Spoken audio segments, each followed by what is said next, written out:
সাধারণ নির্বাচনে গতকালকে রেজাল্ট বের হয়েছে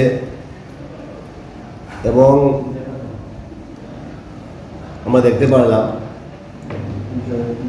যে করিমগঞ্জের প্রার্থী কিবরাত মোল্লা মহাশয় প্রায় 18,000 বুথে জয়লাভ করেছেন। প্রথমে আমি ওনাকে আমার আন্তরিক প্রীতীয় শুভেচ্ছা জ্ঞাপন করছি এবং বিশ্বাস করি যে মোদিজির নেতৃত্বে উনি আমাদের করিমগঞ্জের উন্নয়নের ক্ষেত্রে, সুষ্ঠু সুন্দর পরিবেশের ক্ষেত্রে করিমগঞ্জকে এগিয়ে নিয়ে যাওয়ার জন্য উনি ওনার প্রচেষ্টা চালিয়ে যাবেন।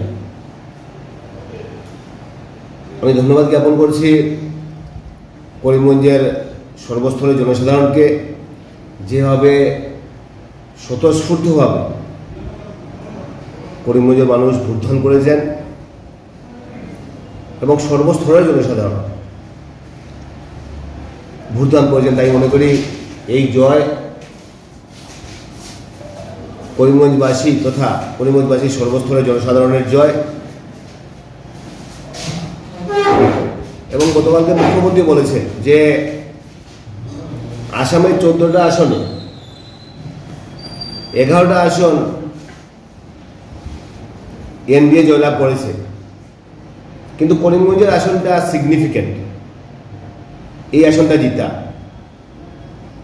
যেখানে প্রায় 2 লক্ষ মাইনরিটি ভোট এখানে বেশি, সেই জায়গায় করিমগঞ্জ জয়লাভ করল। তাই বিভিন্ন সম্প্রদায়ের মানুষ ভোটদান করেছে, প্রত্যেককে আমার শুভেচ্ছা জ্ঞাপন করছি।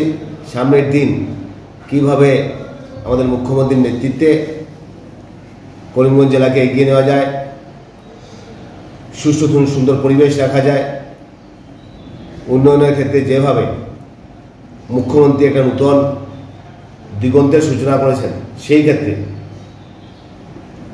আমরা করিমগঞ্জবাসী যাতে পিছনে না থেকে আমাদের ডেভেলপমেন্টের ক্ষেত্রে যাতে আমরা এগিয়ে যেতে পারি, করিমগঞ্জকে যাতে আমরা এগিয়ে নিতে পারি।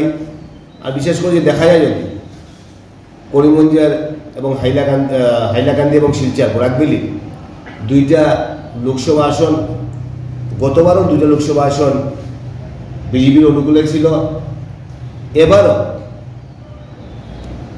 বরাকবেলির সর্বস্তরের জনসাধারণ হাত ভরে এবার বিজেপির প্রার্থীকে ভোট দিয়েছে এবং এবারও জয়লাভ করেছেন। তাই গতবারও 2টা আসন বিজেপির অনুকূলে ছিল, এবারও 2টা আসন বিজেপির অনুকূলে আছে। সেখানে যায় যদি শিলচরের ভোট শেয়ার তো অনেক বৃদ্ধি পেয়েছে। ইভেন যদি আসামের দেখা যায়, যদি আসামের ভোট শেয়ার বৃদ্ধি হয়েছে। ধুবড়িতে আমরা খুব একটা প্রতিদ্বন্দ্বিতা করিনি এবং করারও কথা না, সেখানে ভোটিং প্যাটার্ন যেটা আছে সেই প্যাটার্নে রকিবুল হোসেন সাহেব এখানে জয়লাভ করেছেন। কিন্তু যদি ভোট শেয়ারের কথা দেখা যায়, যে ভোট শেয়ার প্রত্যেকটা দিকে বৃদ্ধি পেয়েছে। তাই বিশেষ করে সামনের দিনে ডেভেলপমেন্টের ক্ষেত্রে আমরা এগিয়ে যাব। আমি আবারও বিশেষ করে কিবরাত মোল্লা মহাশয়কে আমার ধন্যবাদ জ্ঞাপন করছি, শুভেচ্ছা জ্ঞাপন করছি। উনি যাতে ওনার নেতৃত্ব দিয়ে করিমগঞ্জকে যাতে এগিয়ে নিয়ে যান এবং আমরা এমপি হিসেবে ওনার সঙ্গে আসি, ওনার সঙ্গে থাকবো এবং সামনের দিন যাতে করিমগঞ্জের শ্রীবৃদ্ধি হয় সেটাই কামনা করছি। ভোট ছিল, ভোট কাস্টিং প্রায় 1,12,000 ভোট কাস্টিং হয়েছে। সেখানে প্রায় 1,01,000 থেকে আরও সামান্য ভোট বিজেপি পেয়েছে এবং 94-95,000 ভোট এরকম কংগ্রেস পেয়েছে। প্রায় 5,000, 5,500, 6,000 ভোটের ডিফারেন্স আছে এখানে।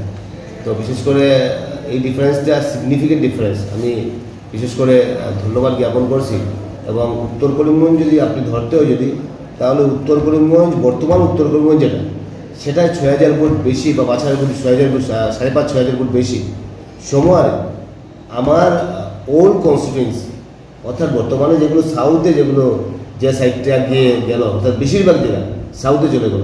আমি কিন্তু প্রধানত কাজ করেছিলাম এই জায়গাগুলোতে, আমি কাজ করেছিলাম কান্দাই থেকে শুরু করে, লাতু থেকে শুরু করে, পুরাউড়ি থেকে শুরু করে, লক্ষ্মীবাজার থেকে শুরু করে, যে অঞ্চলটা, সম্পূর্ণ অঞ্চলটা এখন সাউথ করিমগঞ্জের অনুকূলে বর্তমানে। তো সেই জায়গায় কাজ করি এবং বদরপুর নিয়ে যেগুলো নর্থ করিমগঞ্জ হয় সেখানে কাজ করি। তাই দুইটাই এবার দেখা যায় যে আমি এখনও টোটাল কাউন্টিং করিনি, কিন্তু আমার মতে যে ওল্ড কনস্টিটিউয়েন্সি যেটা আছে সেখানেও 20-22-23 ভোটের লিড থাকবে, বিজেপি লিড থাকবে।